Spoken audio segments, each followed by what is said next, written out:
तर मित्रांनो मस्तपैकी आम्ही निघालो आजोबाच्या घराच्या इकडून. तर आम्ही तुम्हाला खतरनाक तुम्हाला दाखवतो. हे बघ काय तर इथे गुळ तयार होतो. तर गुळ कसा तयार होतो मी एकदम मस्त व्हिजिट केला, बोललो तुमच्यासाठी पण दाखवतो गुळ कसा होतो तयार. तर मी मस्तपैकी गेलो आणि पूर्ण बघितलं गुळ कसा होतो तयार आणि तुम्हाला पण दाखवतो. इथे तो मस्त कढाई भरून बघा, तो उसाचा रसच दिसतोय मला. आणि एवढी मोठी कढाई बघून तुम्ही पूर्ण शॉकच झाला, बोलले हे काय भाई. नंतर तो मला इथं तर गुळ बनतो.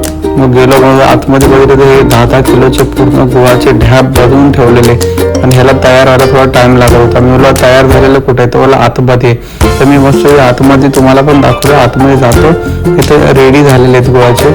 हे बघा गुळाचे ढॅप 10-10 किलोचे पूर्ण गुळ रेडी होते. मी तर बोलले ह्यातलं एक ना एक तर घेऊनच जायचं. मग मस्त गेलो, चला पहिले तुम्हाला बाहेरून दाखवतो गुळ कसा तयार करतात ते. आणि एवढ्या मोठ्या कढाईमध्ये गुळ गरम करून बनवतो. इकडे पण उसाचा रस किती तुफान चालू आहे. एवढे गुळ उसाचे रस ह्यात हे करून गरम करून ते गुळ तयार करतात. मित्रांनो मी पण बोललो तुम्हाला पण दाखवू, मी पण फर्स्ट टाइम बघतो. आणि काय चुकी झाल्याचं तर माफ करा बोलताना, कारण की मी आज पहिली बार बघितलंय आणि मला एवढी डिटेल माहिती नाही. पण उसाचा रस मी एकदम ग्लास लावू शकतो आणि पिऊ शकतो, मजेशीर होता.